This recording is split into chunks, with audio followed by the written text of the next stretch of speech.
Okay. So, talking about on-field power in Ultimate and how we can get more of it and what keeps us from having it in the first place. Sure. So, oddly enough, when you said that, the very first thing that occurred to me is something that I heard a while ago. Essentially the difference between speed and quickness. And that speed is how fast you can accelerate, and quickness is how fast you can stop. Oh, that's interesting. I haven't actually heard that definition of it. Yeah, I like it a lot, actually. Well, that makes so much sense, though, because the quicker you can stop, I mean, the quicker, right. The faster you can stop, then the quicker you are changing directions or stopping, starting. That makes sense. Interesting. Yeah, and it kind of, I think it occurred to me because it speaks to a couple different implementations of, sport-specific power. Power being, if we're just defining terms here, it's, force over time. Right. Roughly, don't quote me on that. But it's putting forth a lot of force in a very small amount of time. Right. And really efficiently, I think. Well, I guess. I think that's the trick. Efficiency is one of the components, right? But in terms of like speed versus quickness, I think there's different kinds of you're putting out different kinds of force in order to be able to stop fast versus being able to start fast. I think some of that's technique. I think some of it is, some of it's stability. Some of it's just eccentric contraction versus concentric contraction. Sure.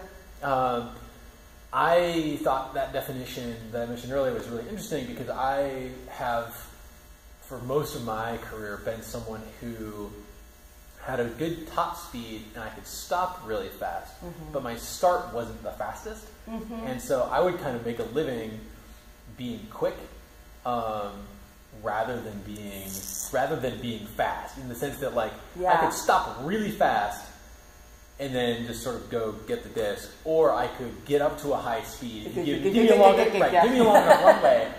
But my first to second to third gear was never the best. And then my fourth and fifth gear, once I could hit top speed, I could hit top speed really, really well. Right. Yeah. So I feel that's something that I feel like a lot of people struggle with, is because they kind of want one answer of well, how do I achieve this? And it's we have to look at what is it that you're already good at? What are your strengths now? And where are the places that you can develop? Are you already, do you already have good speed but you don't have good quickness, or vice versa?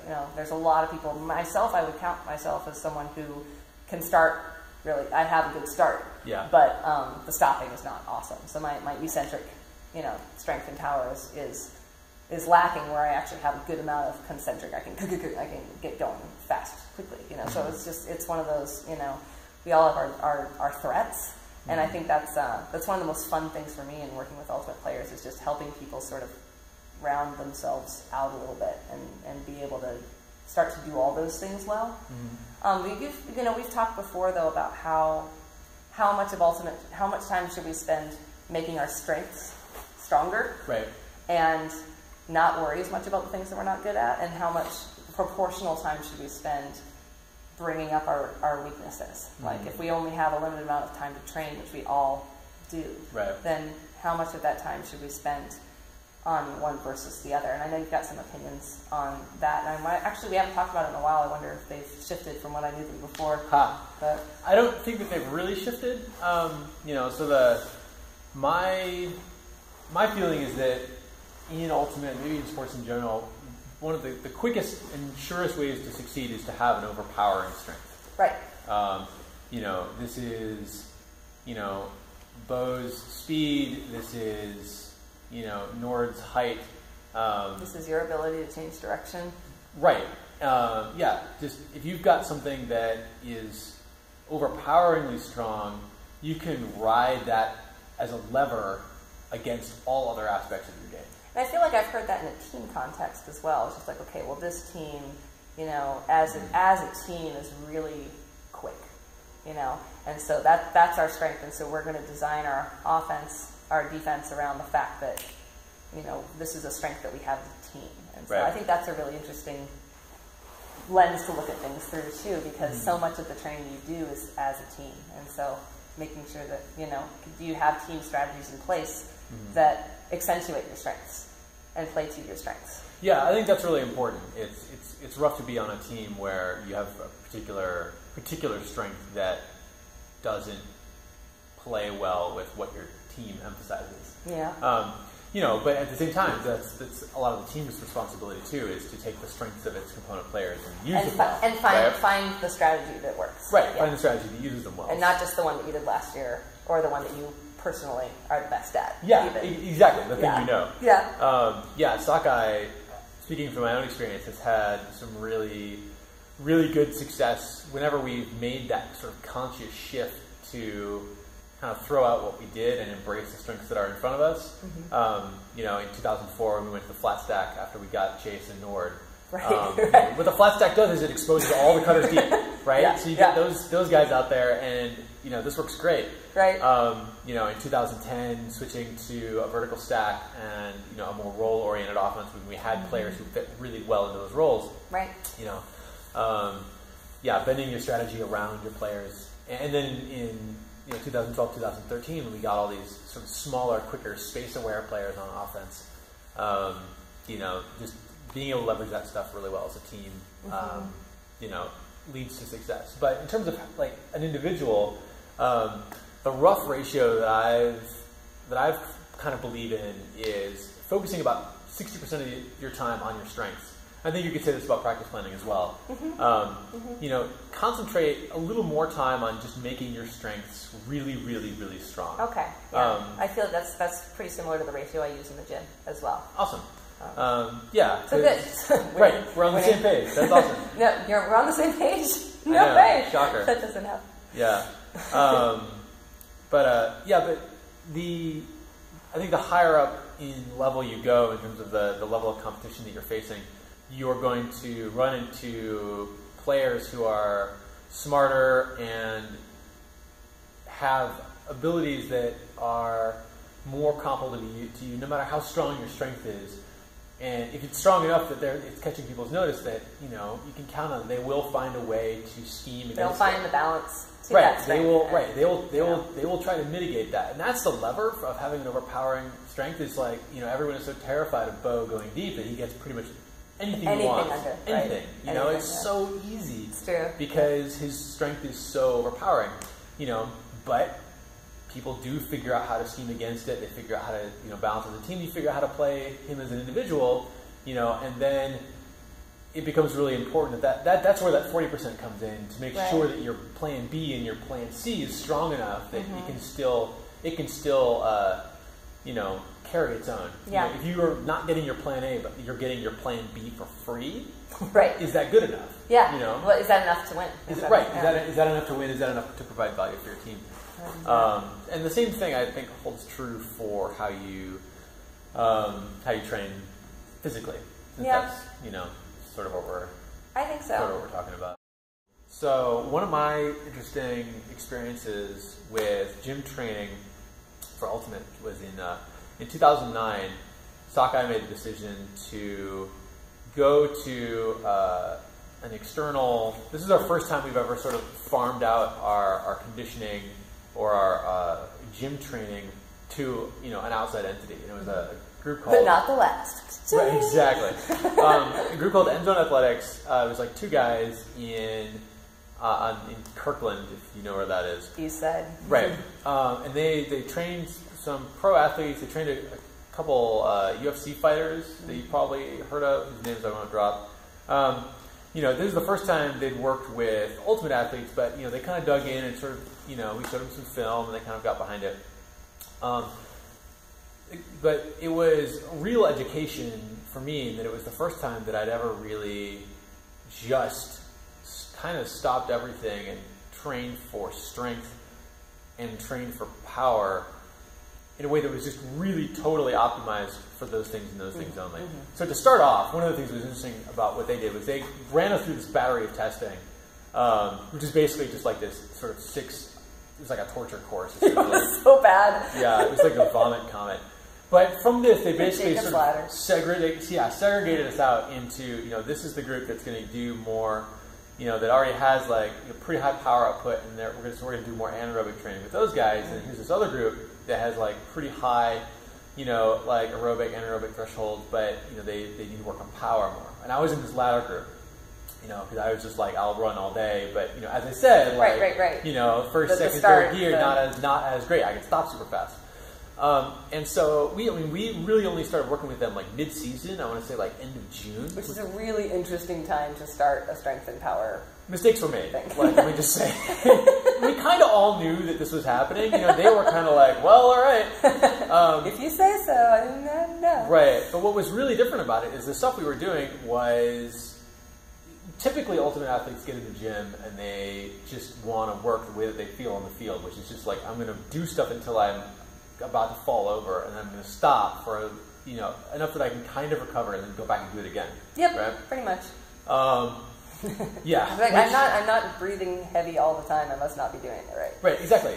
And what these guys brought was that doesn't actually really increase strength gains or power gains. Strength being just like just force period, and then power being forced over a very brief amount of time. And so we were doing stuff like really, really heavy sets of squats, deadlifts, like 6 sets of 4 reps. And let's take 2.5 to 3 minutes in between each set. Like real strength training. Yeah, like real strength training. Like it was so alien. Yeah. And I remember you coming home and just being like, there was so much sitting around. Like, we're just sitting around. Twiddling our thumbs next to the squat rack. Just like, what are we doing? And they would also balance that with some, sort of aerobic training. Like after you've done this like super, super long sets of squats, like then go run on the treadmill for 10 minutes. That sounds awful.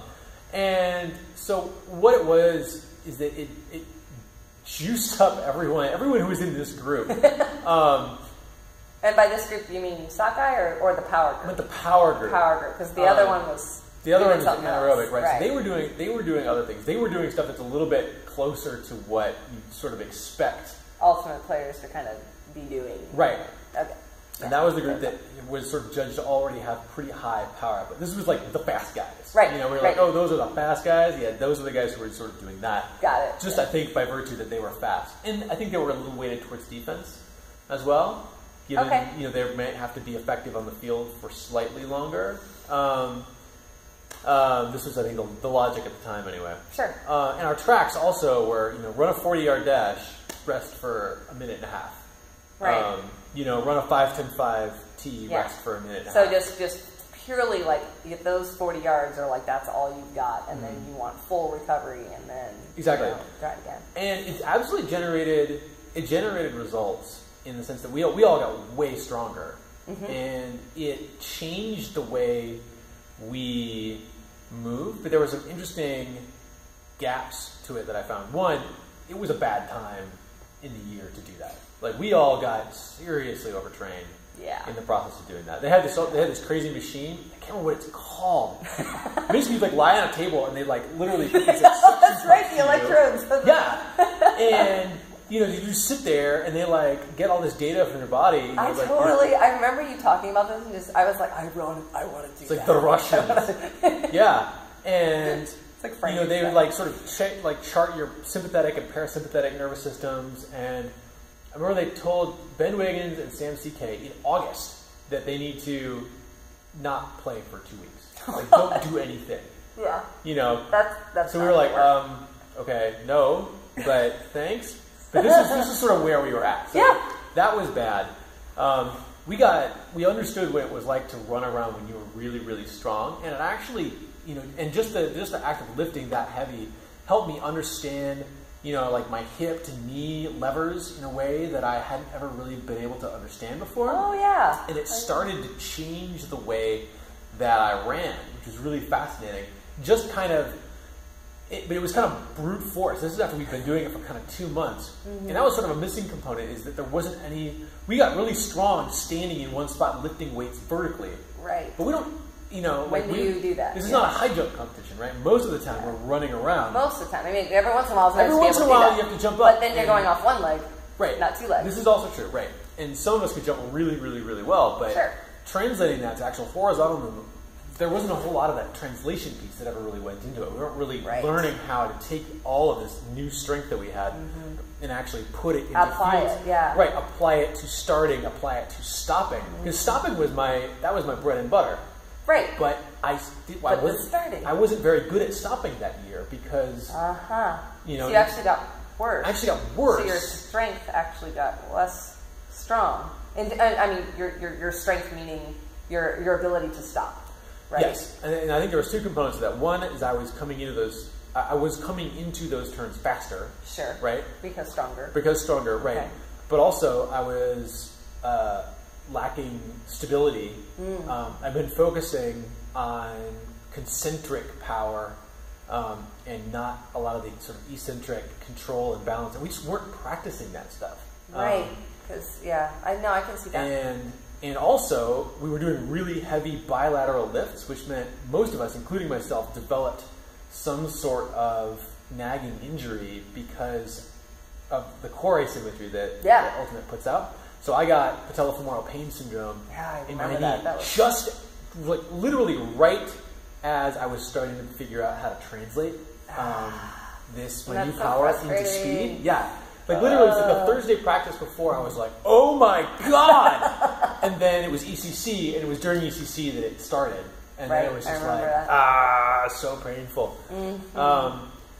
So it was fascinating. What I sort of ended up taking from it was, from a training perspective, first of all, so much of being able to output power is just being more powerful. Like lifting heavy weights, having more power to output. Right, having more power to output is really key.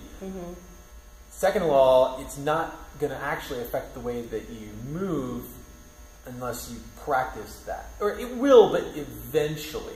But you're not, like, just because you're stronger doesn't mean your movement patterns are going to shift immediately to accommodate for that strength. You're still going to run like a slow guy, even though you are now powerful enough to be a fast guy. And this is something that I've talked about with several of the players that I work with. Donnie Clark is the one who I remember talking about it with. The first year I met him when we were doing Rainmakers.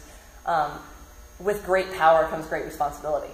Like, the more power you have, the more force you're able to put into the ground, the better you have to be at putting it into the ground. Because if your movement is a little bit off, if you're putting it into the ground in a way that stresses your knee joint or stresses your ankle joint or whatever, the more power you get heading that direction, the bigger chance there is that you're going to injure yourself. Yes. Right? Yeah, and so there's structural alignment. There's where you're putting your limbs. Are you aligning your plant with your angle of force?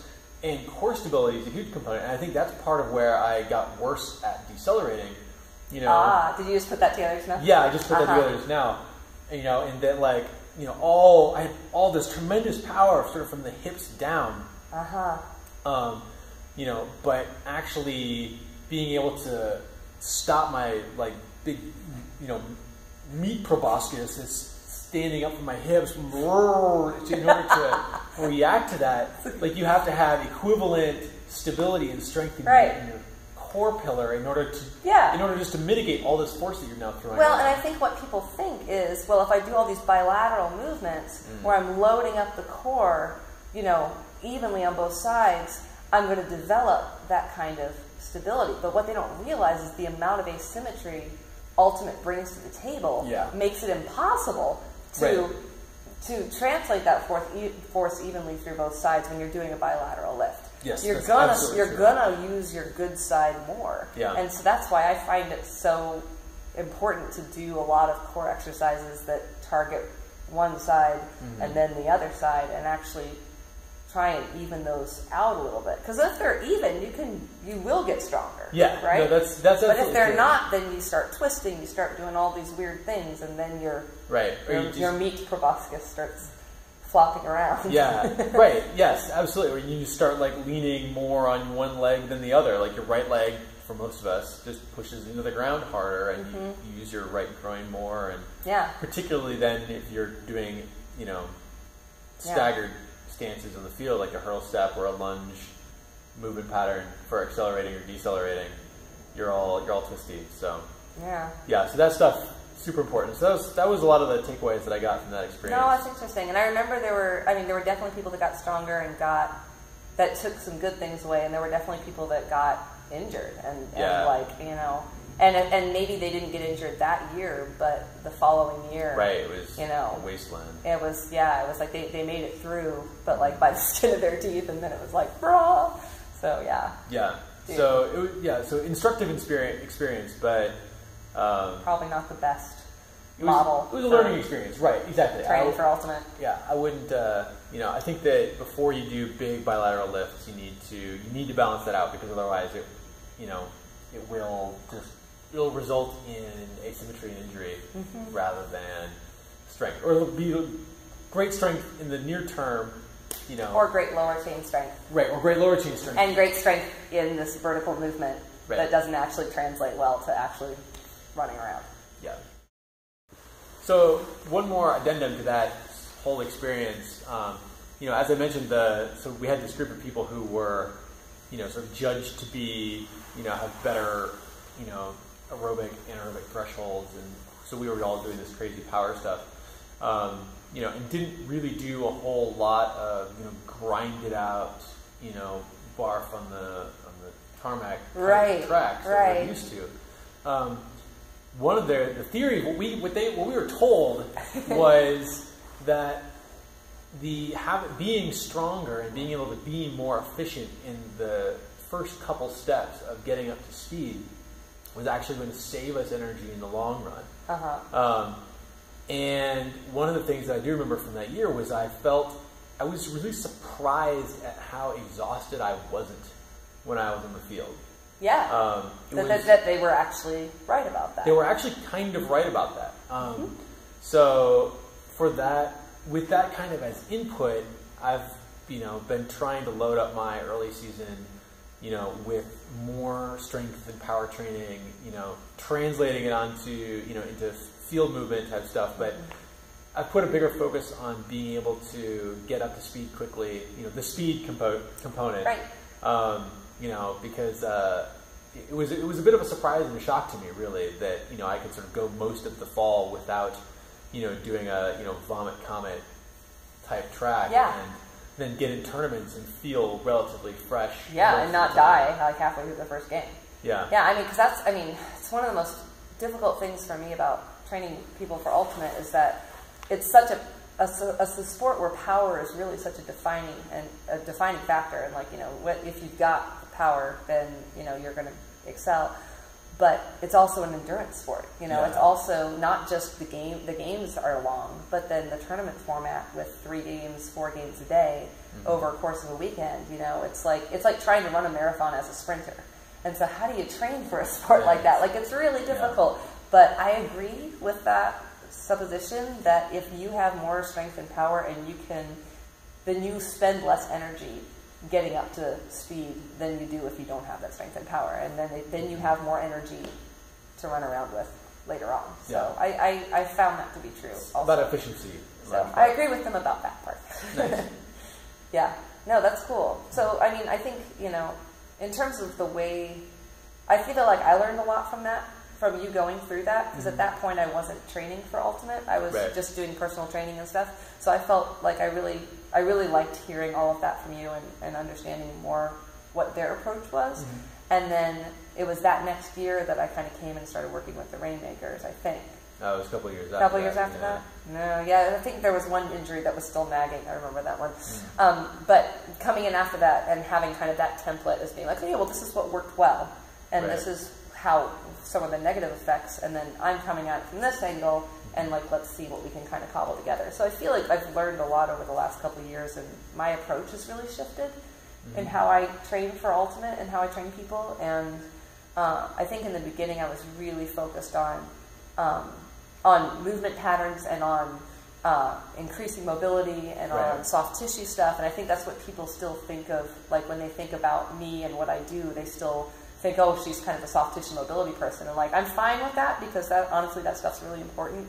But I think that where I've really changed in the last year is understanding that the translation is everything. And that you can have more mobile hips in the gym, but if you don't have better movement on the field, it doesn't matter. You can have more power in the gym, but if you're not more powerful in the field, it doesn't matter. And so it's finding ways to translate the mobility, the strength, the power to the field that I feel like we have really focused on in the last year or two. And I've been really excited with the stuff that we've come up with and the things we've been doing. So one of the things we're doing right now is we're working with the Cascades. And doing kind of early season. Basically, I decided I was going to work with Sockeye at the end of last year, and we came up with a preseason program. And then the Cascades happened, and so now it's Sockades, and so now we're working with the Cascades. So it's a little different than I had originally intended, but it's still I'm still thinking of it as more of a preseason than an in-season. And we decided, MC and I decided we were going to work together on this, and we were going to try and do 2 different components, and we were going to break them up in terms of basic field skills and like kind of categories. So you want to? Yeah. So I think the progression that we pulled out was starting with straight line acceleration. Partly drawing from that kind of efficiency rubric that we mentioned earlier. And also this was just going to have the biggest, getting this in as a foundation layer was going to have the biggest impact going forward. If you look at tape, most ultimate athletes are running forward most of the time. Depending, to some degree this depends on where you play, but I would say defense is maybe a little more even. Defense is a little more variable. If you're a handler defender, you're going to be doing much more sort of funky stuff in terms of locomotion, but it's the highest impact. And then we just did the segment on, sort of multiplanar movement, more of the handler defense type of stuff where you're sort of keeping your hips and your body orientation independent of the direction that you're moving. And then the things we've got yet to go are straight line deceleration and change of direction. Basically, changing direction when you're coming in with real hot with a lot of power. And then verticality as sort of the exclamation point on all that. Exclamation. Exactly. No, and so I mean, I think what's been really fun about breaking it up like that is it makes it so much more. It's applicable in a way. Players can understand how this makes sense on the field.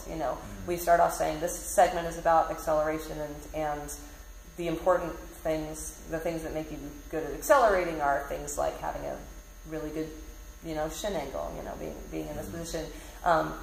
Having great posture, having good arm action, being able to explode, from the space, having a good hip extension.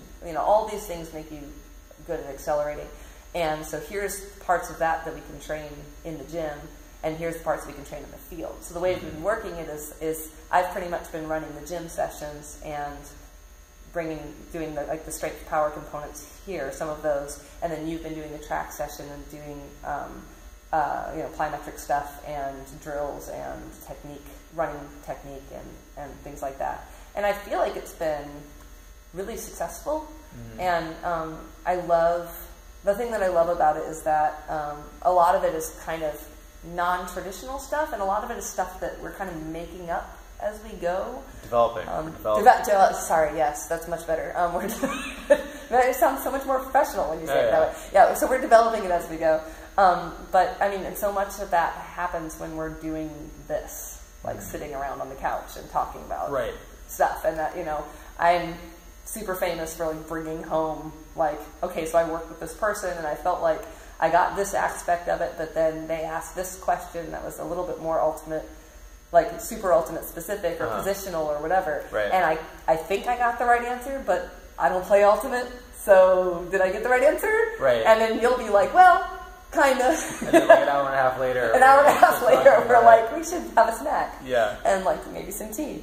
And talk about something else, but we never do. So that's okay. So it's cool. But I think that, one of the things that I really enjoy about the kind of stuff that we're doing is that I feel like it is really translatable, and that the how does this translate thing is a question that I feel like I'm starting to be able to answer for everything.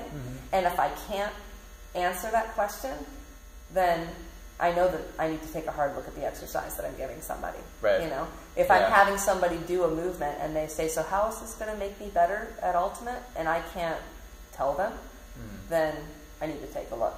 And sometimes the answer is, well, it's developing strength and it's developing power. It's developing the amount of stuff that you have to do something with. So it's not, this movement isn't specifically relatable, but it's building up this reservoir that you can then aim in a direction. But the other part of that, I think, is the movement patterning part. And I think that's the part that that is most fun for me because I'm a movement geek, you know? And I've gotten into the whole strength power thing, and I'm really excited about that. But I'm still a movement geek at heart, and I think that's what really excites me is how making just small changes in the way somebody puts power into the ground. You know, making small changes in the way that someone loads their hip before they explode into a dumbbell snatch. You know, can shift something that they do on the field, and then they come back and they're like, my cuts were faster, my lateral movement was stronger. Like, I was able to sky somebody today, and I've never been able to sky before. You know, and the more of those things that keep coming back to me, the more I think we're on the right track. Yeah, I am a firm believer that movement and technique, as sort of, I guess, movement applied to a particular job, it's the gateway to, well, it's the gateway to strength and power. It's more like the bridge that those things move across. Right. You know, it's how you actually, it's how they become It's useful. the thing you do. Yeah. Right, exactly. Absolutely. You could have like tremendous amount of strength and power, but if you're applying them inefficiently, then who cares? Yeah. Well, it's going to come across as you're a lot weaker than you are. Right. You know? Right. And I feel like I've heard that from people, and I've had people come to me and say, but I can squat this much. Right. And my power cleans are awesome. And I can, you know, and I'm like, yeah, that's probably not the kind of strength and power that's going to translate. Or at least, obviously, you need help in doing some more movement pattern specific exercises that are going to allow you to sort of, I kind of think of it as like, if strength and power is this big reservoir, unless you have the right movement patterns, you're not getting anything out of the reservoir. It's just going to sit there. Right. You're just going to kind of carry it around with you and be huge, and who cares? I think too that movement also facilitates power. Yeah. In that it can actually increase the amount of power that you can generate or that you can train. You know, like you can, I can translate, you know, the movement of my arm into my foot hitting the ground harder. Right. If you have that connection, if you have that. Right. Exactly. Yeah. My shoulder blades are in the right pattern, position. I've got good posture. My torso's stiff. I'm aligned over my hips in the right way. I can summate force. Exactly. So every part of my body is now, you know, aligned and generating force into a specific spot. Absolutely. Right, and you can train in the gym better because the parts of your body are just working together efficiently. So I focus on that stuff a lot these days, you know. And I think that's the deal is that people ask me this all the time: is how are you still able to play at this level? And I tell them it's because he's been working on this stuff that I'm working with you on for 10 years. You know, you started paying attention to asymmetries and movement patterns and started working on this stuff 10 years ago. And you've shifted a lot of things in your body, and you've evened a lot of things out, and when something starts to go sideways, you notice because you're tuned into it. Yeah. And it's allowed you, I think, to develop a lot of these training techniques and to kind of be at the place where you can come up with exercises and movements that translate super well because you have such a good understanding of your own body and your own movement. Like I think that's one of the things that make us most innovative as people is just more self-awareness. Yeah. You know? So I think that's one of the really cool things about it. But it's like, you know, and you're totally right, and that's one of the reasons why I think training movement patterns, especially movement patterns in the gym, is so important, because one of the things that helps guide the translation is actually doing movements in the gym that mimic ultimate movements. Yeah.